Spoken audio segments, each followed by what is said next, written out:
السلام علیکم ورحمۃ اللہ وبرکاتہ۔ آج میں آپ کو ایسے وظیفے کے بارے میں بتاؤں گی، اگر آپ یہ وظیفہ کریں تو اللہ تعالیٰ آپ کے رزق میں بے پناہ اضافہ فرما دے گا، اور ان پر عمل کرنے سے کچھ ہی دنوں کے اندر آپ اپنے رزق میں اس کی برکت خود دیکھ لیں گے۔ میں آپ کو آج یہ وظیفہ بتاؤں گی، وہ وظیفہ قرآن مجید کی ایک چھوٹی سی سورت ہے جس کا نام سورت کوثر ہے۔ سورت کوثر کے بے شمار فضائل اور برکات ہیں۔ سورت کوثر کے پڑھنے سے اللہ تعالیٰ ہر مشکل اور ہر تنگی سے نکلنے کا راستہ بنا دے گا۔ اگر آپ کسی حاجت کو پورا کرنے کے لیے سورت کوثر پڑھتے ہیں تو اللہ تعالیٰ آپ کی حاجت کو ضرور پورا فرمائے گا۔ فرمان مصطفیٰ صلی اللہ علیہ وآلہ وسلم ہے، جو شخص یہ چاہتا ہو کہ اس کے رزق میں اضافہ ہو، اس کی عمر میں اضافہ ہو، تو اپنے رشتہ داروں کے ساتھ اچھا سلوک کرے۔ اگر ان کے ساتھ اچھا سلوک کرو گے تو تمہارے رزق میں انشاءاللہ اضافہ فرما دیا جائے گا۔ اگر رشتہ دار غریب ہیں تو ان کی مدد کریں، ان کی بیٹیاں ہیں تو ان کی شادی اپنے ذمہ لے لو۔ اللہ عز و جل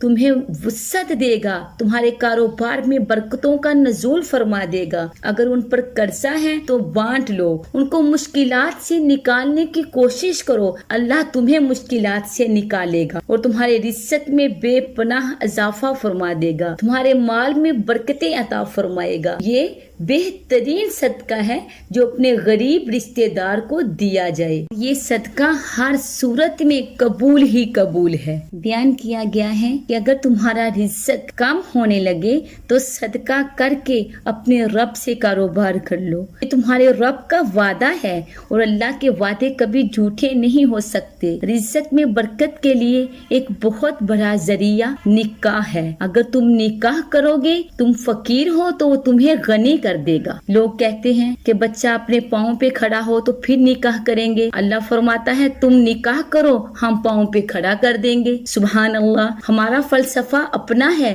اس کا حکم اپنا ہے۔ ہم کہتے ہیں کہ یہ اپنے لیے نہیں کماتا، اس کو کہاں سے کھلائے گا؟ ارے سنو، جس نے آنا ہے اس نے اپنا رزق ساتھ لے کر آنا ہے۔ بچوں کی شادیاں کرو، اگر وہ جوان ہیں تو اللہ تمہارے رزق میں اضافہ فرما دے گا۔ اور جو صبح کا وقت ہوتا ہے وہ رزق کے تقسیم ہونے کا وقت ہوتا ہے۔ جو لوگ صبح سوئے رہتے ہیں وہاں بے برکتیں ہوتی ہیں۔ اللہ کی رحمت ان گھروں پہ ہوتی ہے جو صبح طلوع فجر سے لے کر طلوع آفتاب تک نماز پڑھتے ہیں، قرآن پڑھتے ہیں، کثیر تعداد میں دعائیں مانگتے ہیں۔ اللہ ان کے گھروں میں بے پناہ رزق عطا فرماتا ہے۔ اللہ کا نزول ان گھروں پہ ہوتا ہے جو اللہ کی عبادت میں مصروف رہتے ہیں، اور جو لوگ صبح سوئے رہتے ہیں وہاں بے برکتیں ہوتی ہیں۔ آپ سے درخواست ہے کہ اپنی بیوی بچوں کو طلوع فجر سے لے کر طلوع آفتاب تک سونے نہ دیں، کیونکہ اس وقت رزق کے تقسیم ہونے کے لمحے ہوتے ہیں، اللہ رزق عطا فرما رہا ہوتا ہے۔ اگر ہم اس وقت اللہ سے دعائیں مانگیں گے تو اللہ کی رحمتوں کا نزول ہم پہ ضرور ہوگا انشاءاللہ۔